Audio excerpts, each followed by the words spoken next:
Espera. Ok. En esta ocasión vamos a tratar el libro de Métodos de Investigación Social y de la Empresa, libro escrito por Francisco Saravia Sánchez. Las personas expositoras serán Condori Gispe Mariela Verónica y Sánchez Luna Janet Maribel, ambas estudiantes de la carrera de Administración de la Universidad Nacional del Altiplano. A continuación vamos a empezar con el tema de ciencia, método y construcción científica. Como primer punto tenemos la ciencia como fenómeno. Bueno, el conocimiento científico y la sociedad en la actualidad es fácil advertir la relevancia social adquirida por el conocimiento científico. La ciencia-sociedad ha incrementado paulatinamente su importancia debido a la aportación de la ciencia y pues ha ocasionado la debilitación de las supersticiones antiguas y hábitos irracionales que tenemos en el medio, creándose el término sociedad científica. Este término se ha estado impregnando a los términos usados en las calles, por lo que los estados han comenzado a promover y responsabilizarse de la investigación científica como potencial fuente de poder. Paralelamente, se ha estado considerando al investigador como auténtico motor del progreso en todas las órdenes. Pero pasa que esta persona, el investigador, no es solo una persona, es una comunidad, es un grupo de personas altamente calificados y conocedores de cada tema en específico, como podemos ver en la siguiente diapositiva.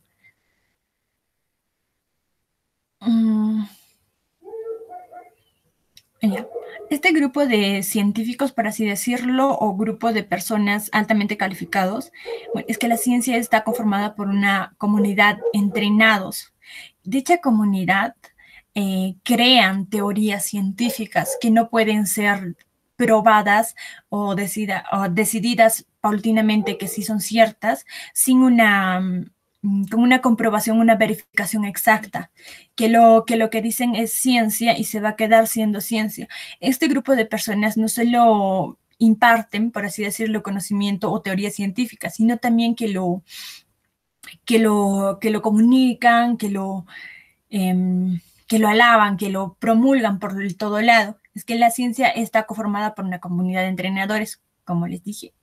En la siguiente diapositiva podemos ver que el auge de la ciencia en el siglo XX, su progresiva influencia en las diversas áreas del saber humano y de la actividad social, muy en particular sus aplicaciones militares y políticas, han generado una serie de reflexiones críticas hechas desde diferentes perspectivas. La ciencia ha estado involucrada tanto ha hecho críticas de tipo económico, de tipo ecológico, hasta de tipo político, ya que ha estado inmerso en diferentes ámbitos. En la siguiente diapositiva podemos también tratar el tema de punto 2, que es el conocimiento científico versus el conocimiento vulgar. ¿Qué es el conocimiento vulgar? Dicho conocimiento está representado por el conjunto de ideas y opiniones de un valor preferentemente individual, que al ser humano emite u obtiene en el quehacer de su vida cotidiana. Una persona que día a día va obteniendo conocimientos de su alrededor.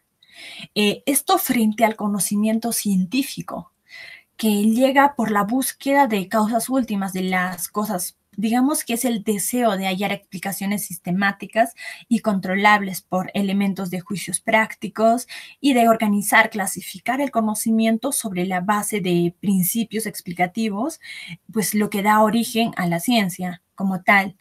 Podemos ver en la siguiente diapositiva la comparación entre un conocimiento vulgar y un conocimiento científico, que en el conocimiento vulgar tenemos que es individual, que es subjetivo, que es superficial y que es sensitivo, que lo puedes percibir o que lo puedes sentir y es como un conocimiento, bueno, vulgar en este caso, que no es sistemático, no es crítico, es cualitativo en su mayoría y tampoco es metódico, no tiene un método en específico.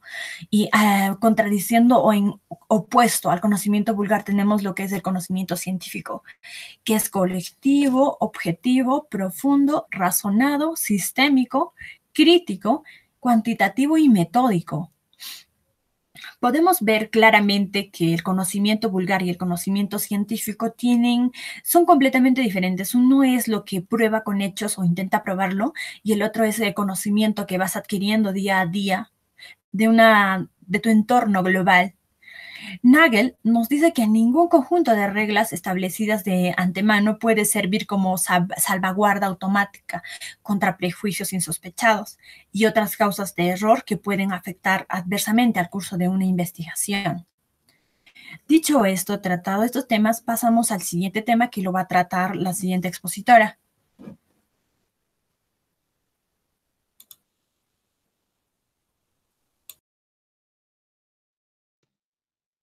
Muchas gracias. Bueno, ahora vamos a tocar el tema que es el concepto de ciencia. Nos muestra, bueno, el libro nos muestra, según el autor, dos versiones extremas de lo que es el concepto ciencia. Por un lado está, la ciencia es un conjunto sistematizado y ordenado de conocimientos, organizado alrededor de una o más teorías centrales y de un cierto número de principios generales, expresado normalmente en términos cuantitativos, que permite realizar predicciones y bajo determinadas circunstancias, controlar los hechos y futuros. Y también tenemos el concepto del lado extremo que nos dice Bussell, que nos dice toda investigación científica se hace merecedora de tal calificativo, cuando de ella se derivan leyes generales que sirven de forma sistemática para ordenar las decisiones, actuaciones y predicciones sobre el tema de estudio. Y no solo para generar procedimientos o reglas de actuación. Otros autores estiman que es ciencia cualquier cosa a la que la sociedad decide llamar ciencia. Es suficiente el acuerdo de la sociedad para la consideración de una disciplina como científica. A la ciencia se le llega, por tanto, a través de un proceso de consenso, como se había mencionado. Y, y bueno, en la medida en que las disciplinas sociales se preocupen y se ocupen de ello, puede afirmarse que dichas disciplinas puedan considerarse ciencias. Y bueno, también nos presenta, según que tenemos que no existe ningún criterio válido que permita distinguir lo que es ciencia de lo que no es. Lo único que se debe exigir a una disciplina científica es que sea capaz de crear conocimiento socialmente útil, como se había mencionado, y en la medida en la que las disciplinas sociales se preocupen y se ocupa de ello, puede afirmarse que es ciencia, como lo dije. Y bueno, aquí tenemos lo que es, según autores, que nos ponen tres aspectos, tres rasgos sustantivos o manera de criterios que nos permiten diferenciar las ciencias del resto de las disciplinas. Y bueno, el primer criterio nos dice tener una materia de estudio concreta y específica que pueda ser objeto de descripción y clasificación. Y como segundo punto, presuponer la existencia de uniformidades, irregularidades subyacentes en los fenómenos propios de esa materia. El tercer punto, adoptar el método científico para el estudio de la materia como forma de obtener una certificación intersubjetiva. Pues una estricta versión de ciencia, en su mayoría, bueno, en su minoría, los autores defienden la postura extremada, pero a lo que no podría ajustarse casi ninguna disciplina. O algunos también se les antoja, ¿no? La tarea de contemplar la posibilidad de otorgar a las ciencias sociales, propiamente dicho, este carácter, viendo si se cumplen o no una serie de requisitos, como los requisitos mencionados anteriormente. Por el lado, como dice, un concepto nos dice, las disciplinas sociales no son ciencia porque carecen de leyes generales, padecen de una notable subjetividad. Y por el otro lado nos dice que las disciplinas sociales son ciencia. ¿Por qué? Porque es suficiente el acuerdo de la sociedad y generan un conocimiento socialmente útil. Y la postura conciliadora nos dice que deben darse determinadas condiciones para que una disciplina pueda considerarse científica. Y como ya se les mencioné, eso nos muestra en el cuadro. Y bueno, pasamos a lo que es el método científico. Según Bunge, nos dice que define el método científico como la estrategia de la investigación científica y entiende además que el método afecta al ciclo completo de la investigación y es globalmente independiente del tema.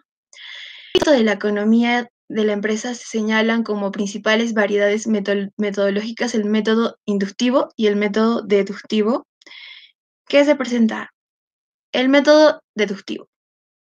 El método deductivo nos dice que es un proceso de inferencia de leyes generales a partir de la consideración de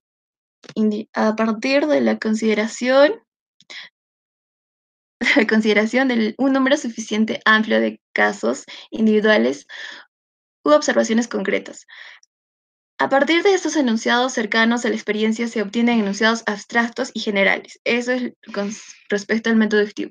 Respecto al método inductivo, es un proceso por el cual, a partir de la formulación de unos enunciados generales, se trata de deducir información para explicar fenómenos concretos.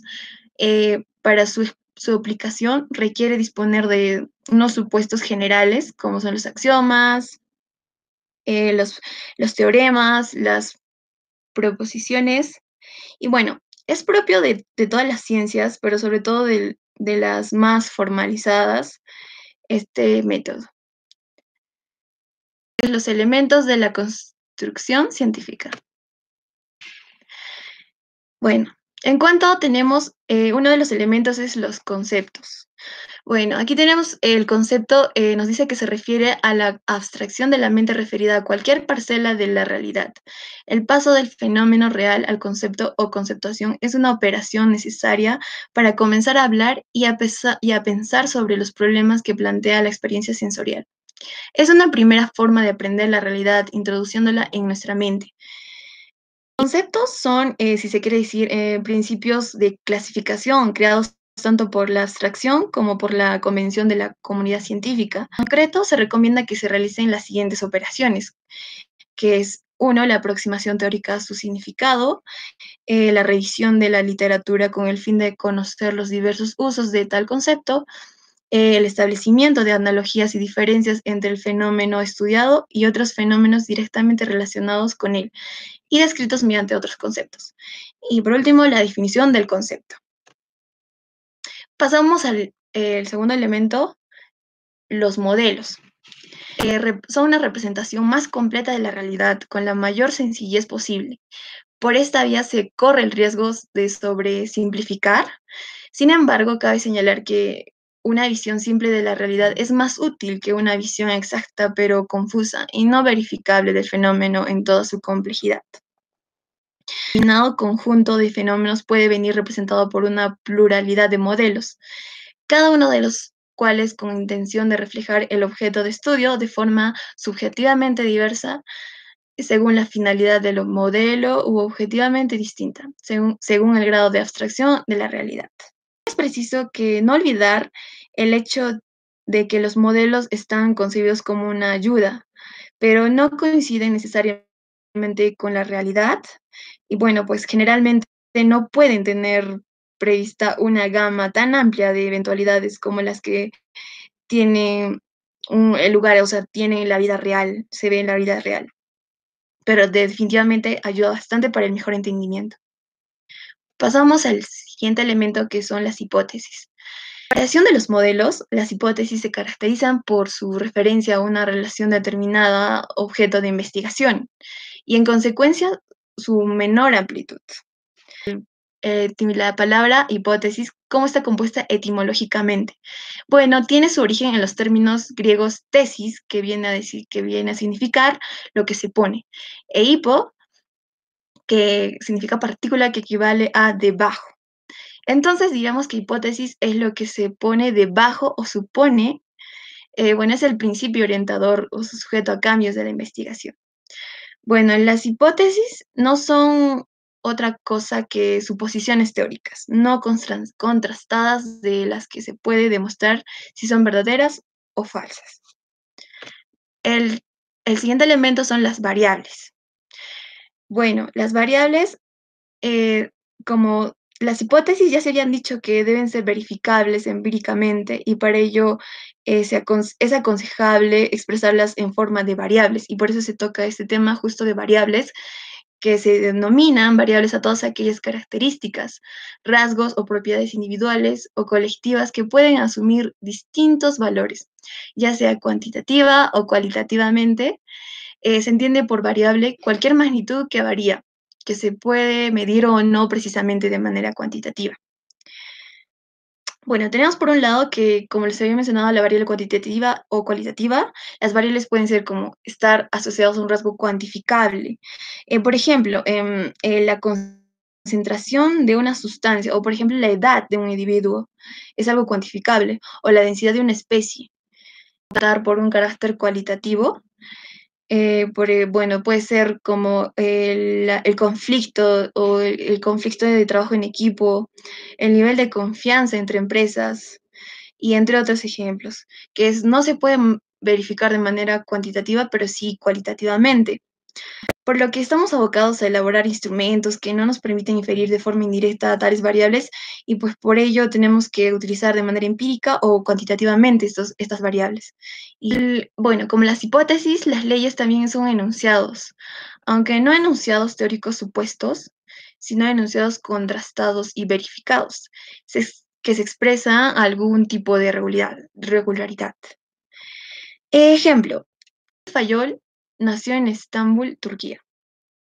Es un enunciado particular que no constituye una ley. Bueno, que propiamente dicha como una ley no constituye. A diferencia de lo siguiente, la aseveración de todo cuerpo tiende a permanecer en reposo o movimiento uniforme rectilíneo si no hay una fuerza externa que actúe sobre él, que es la ley de la inercia de Isaac Newton. En cambio, esta sí está comprobada. Esta ley sí se puede decir que sí puede estar denominada como tal. Es decir, que la ley científica expresa una relación constante, uniforme y general entre determinados aspectos de la realidad. Y bueno, los requisitos que se impone a las hipótesis para ser considerados como leyes son las siguientes, que aquí nos presenta la confirmación empírica satisfactoria en algún dominio, generalidad de cierto alcance, es decir, evidencia de su cumplimiento en algún ámbito que no sea estrictamente el de su estudio, y pertenencia a algún sistema científico o encuadramiento en alguna teoría científica. También tenemos las leyes no estrictas. Y las leyes no estrictas nos dice que esto hace que las ciencias sociales sea prácticamente imposible establecer leyes similares a la de las ciencias naturales. Aunque un enunciado puede ser considerado como racionalmente aceptable, dadas ciertas condiciones de prueba y evidencia empírica, difícilmente puede establecerse su universalidad sin aludir a múltiples excepciones. Por ejemplo, se pone la ley de la oferta.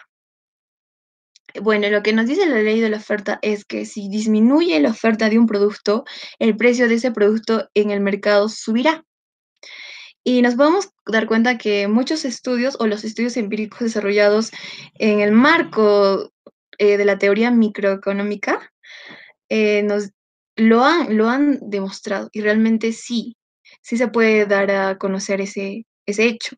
Sin embargo, los economistas saben que esta predicción o esta ley, bueno, puede variar o puede verse arruinada por diferentes motivos. O, por ejemplo, puede ser variada o arruinada en los casos como la desviación de la demanda hacia productos sustitutos o, bueno, la intervención del Estado o la reducción de la carga impositiva de ese producto. Bueno, sabemos que todas las leyes cuentan con numerosas excepciones o factores que al presentarse distorsionan el vínculo necesario que la ley postula, produciendo discrepancias entre la realidad y la predicción. Por este motivo es que la investigación de las ciencias sociales tiene tanta importancia en la búsqueda de las leyes, como la de los factores que impliquen en los procesos, eh, causando en ellas modificaciones sensibles o excepciones, como se mencionó, pero esto no quiere decir que se anulen y se pierda la importancia de tal enunciado. Tenemos las teorías, y bueno, aquí el concepto según Sierra Bravo, que nos dice, las teorías pueden definirse como construcciones racionales formadas por un conjunto sistemático de enunciados que pretenden proporcionar una visión y explicación con base en leyes vigentes y contrastadas científicamente de su composición, estructura, funcionamiento o evolución de un sector de la realidad observable. Según Bunge también nos dice que es el proceso de teorización o construcción de teorías que facilita la consecución de objetivos. Son precisamente estos los que permiten distinguir las teorías científicas de las pseudoteorías. Bueno, se presenta a continuación las siguientes características. Una de ellas es sistematizar el conocimiento a través del establecimiento de relaciones lógicas entre entidades antes inconexas. Explicar los hechos por medio de relaciones que impliquen las proposiciones que expresan dichos hechos, incrementar el conocimiento al derivar nuevas proposiciones, reforzar la contrastabilidad de las hipótesis al someterlas al control de las leyes del sistema, orientar la investigación, ya sea mediante el planteamiento o reformulación de los problemas, mediante la sugerencia de la recopilación de nuevos datos, y también ofrecer un mapa de un sector de la realidad. Ok, tenemos aquí algo, algo que reflexionar respecto a lo que es las teorías en sí. En cierto modo se puede decir que son su origen, su marco y su fin. Las teorías, bueno, pues, ¿por qué su origen? Porque son fuente de nuevos problemas y conducen a la formulación de nuevas hipótesis. ¿Y por qué su marco? Porque proporcionan el sistema conceptual que se aplica a la observación, clasificación y sistematización de los datos de la realidad. Y su fin porque la investigación debe desembocar en teorías cada vez más perfectas. Esto en cuanto al tema. Vamos a pasar con la siguiente exposición. Como punto 4 tenemos lo que es orientaciones sobre la metodología científica. Bueno, una vez reconocida la importancia del método científico y definidos los elementos de la construcción científica, bueno, parece conveniente entrar a realizar un rápido examen de los sucesivos intentos encaminados a precisar lo que se entiende que son las reglas del juego, en este caso normas de procedimiento en las tareas científicas, es decir, metodología científica. En primer punto tenemos lo que es el falsacionismo metodológico. ¿Qué es lo que implica el falsacionismo metodológico? Implica, ¿qué es la investigación científica? Bueno, la verificación, una diapositiva anterior, la verificación no supone la demostración de la verdad total de una hipótesis, sino más bien la comprobación de que en un caso concreto este enunciado no se opone a la realidad observable, lo que quiere decir que a pesar que una hipótesis sea verificada, no supone que sea una verdad total lo que se esté verificando. La siguiente diapositiva. Aquí tenemos cómo es el falsacionismo. Eso es lo que implica, es lo que indica el falsacionismo. El falsacionismo nació con la obra Lógica de Investigación Científica de Popper, que niega la lógica inductiva y admite la falibilidad de la ciencia. Su concepción de la ciencia es conjetural. La hipótesis científica son conjeturas que, si bien no pueden ser probadas, sí pueden ser refutadas. A eso es a lo que nos vamos con que una hipótesis no puede ser, por más que sea verificada, no puede tener una verdad total. Hay que ser conscientes, por tanto, que una ley no es tanto un supuesto verificado como un supuesto no falsado. Siguiente. Después, a la paralela del falsacionismo metodológico tenemos lo que es el movimiento relativista. El movimiento relativista rechaza la existencia de verdades absolutas, totales y parciales. Aquello que en una ciencia viene a ser conocido como realidad es una construcción de los individuos que la integran. También como consecuencia de esto, la realidad, esa construcción consensuada por los individuos, no puede ser enjuiciada objetiva o imparcialmente de forma no arbitraria a través de los diferentes lenguajes. Podemos ver que el movimiento relativista también nos dice que el relativismo, en este caso, abandona la búsqueda de la verdad como objetivo del trabajo científico, por considerar inapropiado para cualquier ciencia la persecución de una meta utópica, una meta que no se puede lograr. Rechaza por completo lo que son la verdad total, por lo que en consecuencia a lo que rechaza, pues deja de buscarla. Eso es lo que implica el movimiento relativista. Pasamos al siguiente. En el realismo científico tenemos que esta corriente pues adopta una posición ecléctica entre el realismo clásico tradicional y el relativismo. El relativismo asume y escoge creencias de uno y otro lado. Tenemos en lo que son el realismo falible, el realismo inductivo, el realismo trascendental y el realismo científico, lo que podrían ser diferentes tipos o lo que concierne en el mundo o en la corriente del realismo. Los postulados básicos del realismo científico están lo que son la realidad existe independientemente de la forma en que es percibida. El trabajo de la ciencia es desarrollar un conocimiento genuino sobre la realidad. Bueno, también todo conocimiento debe ser evaluado críticamente y verificado. Por último, tenemos que el éxito a lo largo del plazo de una teoría científica, lo que es lo mismo, su habilidad para explicar ciertos fenómenos, otorga a los científicos razón suficiente para creer que alguna cosa como las entidades y las estructuras, bueno, es lo que se puede presentar en este caso. Y todas estas, las 4 postulaciones básicas del realismo científico, que ha estado por así decirlo, ha tenido cambios desde el inicio, inició con el realismo falible hasta llegar al realismo científico. En la siguiente diapositiva y por último punto, tenemos la discrepancia y convergencia entre el relativismo y el realismo, ya expuesto. Tenemos que, el primer postulado realista es claro al respecto de la naturaleza de la realidad. La realidad existe independientemente de la forma en que es percibida. Pero el punto central de la discrepancia entre las dos escuelas no está en el debate sobre la existencia o no existencia de una realidad externa independiente.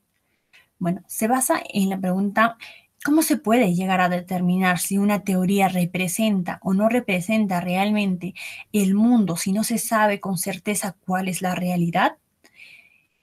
Pues los relativistas acusan a sus oponentes de caer en la falacia del realismo. Como los relativistas son el opuesto, tienen como una oposición al realismo, ¿verdad?